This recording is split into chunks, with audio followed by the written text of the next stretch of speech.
Hey everyone, it's Elise from Blossom Elise, and today I'm going to share with you how to use watercolour in a tube. Now, watercolour in a tube is a really good way to get started, and even for people who are really experienced in watercolour, it's something that I still really like to use. It's really great because the colours come out fully pigmented, they're already mixed with water, and it's just a little bit easier to understand. So in this video, I'm going to be painting and explaining what I'm doing so that you can also follow along at the same time as you like, or just try it at another time. The things I'm going to be using in this video are 3 different watercolours in a tube. I'm going to be using the Reeves Watercolour Ivory Black, the Reeves Watercolour Phthalo Blue, and also Crimson. So I'm using a red, a blue, and a black. I'm going to be showing you how to mix them in, but I'm not going to be doing any blending techniques. All kinds of advanced or more advanced blending techniques are going to be in a later video. This one's just going to show you how to get started. I'm also going to be using a round brush. Now this is a Winsor & Newton. It's half synthetic, half Sable. It is a round 6. But you can use any brush that's got a soft tip. Also, just an old jar to fill with water, something that it doesn't matter if it gets stained or ruined. I just have a little mason jar like this, really cute. Picked it up for $2 at the, I just picked it up for $2 somewhere. So let's get started. Okay, so what I'm doing is I'm gonna got my black, my crimson, my blue, I set up here. So what I'm gonna do is I'm gonna grab my blue. Now this is my phthalo blue. We want to open the lid over here so that the flakes don't flake off onto our paper. I'm gonna get it and we're just gonna squeeze a little bit and then turn the tube vertical. Turn the tube vertical and then lift it off. So we've got a nice clean edge on the edge of our tube. Popping the lid straight back on, we're going to grab the red or crimson and squeezing it, I'll do it sideways, squeezing it, putting it vertically and lifting it up so that we've got a nice flat surface and we haven't ruined anything with our paint color tube. Now I've just decided that we don't really need the black today, so we're just going to leave that one there. We're going to grab our brush and mix it put it in the water so it's nice and clean, tapping up the excess so there's no excess around here, and we want to just grab it and put some water onto the paper like this. Now we're just going to slightly drag some of the color out. We're just dabbing the water on, so we've got a pile of water onto our tray, but we're just bringing the water out so we've got a slight bit of colour. Now if we dab our paintbrush off, because we don't want too much water going onto the paper, so we're going to grab a little bit of the mixed coloured water and just putting a little bit right here. Now you can see that that's given us a really nice light wash of colour. Then we're going to dab it, wipe it again, and this time we're going to try and stick our paintbrush right into the middle of the pigmentation, right where we took it out. And then if you do a little wash next to that, you'll see that the colour is really, really strong in comparison to that. Now if we brush that out again, and just with our damp brush, just with plain water. So it's Elise from the future here. When I first started filming this, I realised immediately that I had grabbed the wrong type of paper.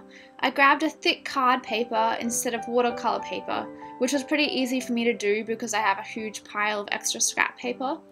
But I thought this footage would be an awesome opportunity to show you guys how important proper watercolour paper really is. So you can see that the colours are soaking into the paper straight away, and it's really hard to blend and get an even finish. But I'm going to show you now how to use the watercolours with real watercolour paper, and you'll see what a huge difference it makes. So we're going to grab a bit of our red colour, just a bit of the white, just make a little wash. Now you can see how this is sitting on top rather than sinking straight in. And it's still got that bit there, so this is what a huge difference the different papers make. So this is the 300 GSM in a medium press, and this is just thick card paper that I found, which doesn't work. So I'm grabbing the pigmented red and I'm putting a bit more here. You can see that blending. Now what I'm going to do is I'm going to grab the pigmented blue and put the pigmented blue here, and you can straight away see that pulling into there. If we grab some of this purple,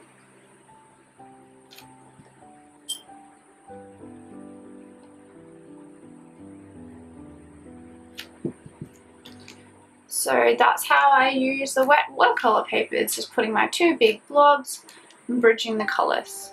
I'm going to show you again with a slightly different colour.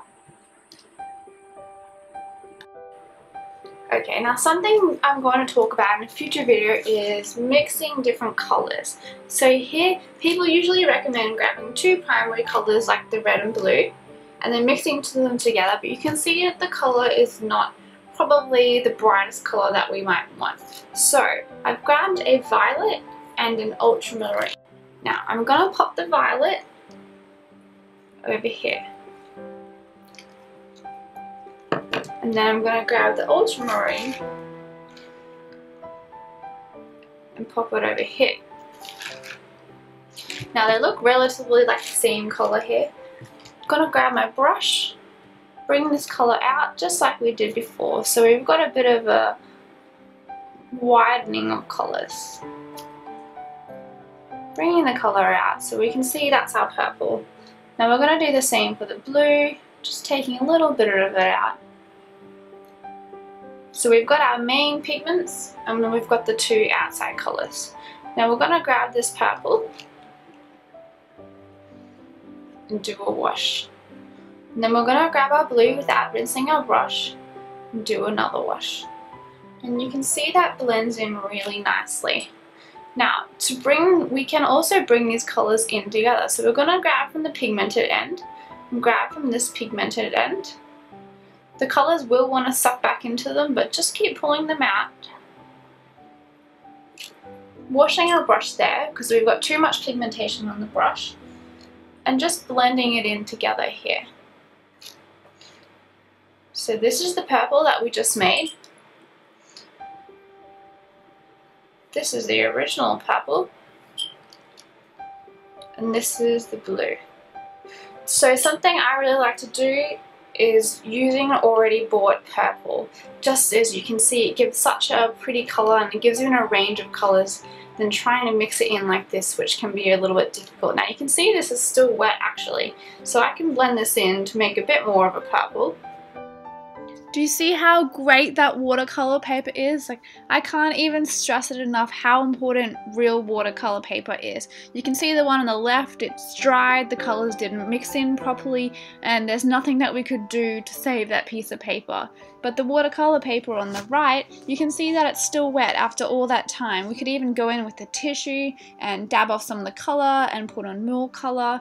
It's just so much better. And it's one of the most important things when doing watercolors to have the right paper. If I grab a bit of the red and I grab a bit of the purple and bring that out, now I have a different purple. So what I do when I have the different tubes on here, I'm bringing them out, just making these random blobs of different color. So then I've got a little bit of a different color. Especially different to the red, which is down here, and then it's different to the blue as well. So there we have it.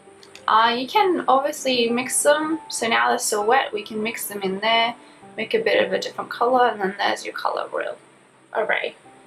But I really like to mix them on here first. And each time I've just been dabbing in, so you can see I just keep on using this just so our brush doesn't get fully soaked.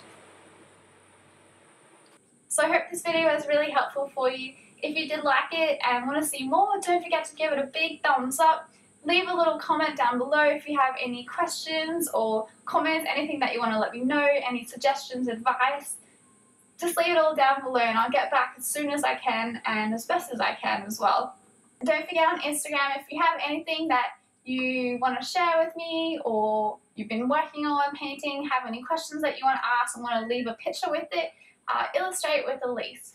So I'll see you next time. Thank you for watching.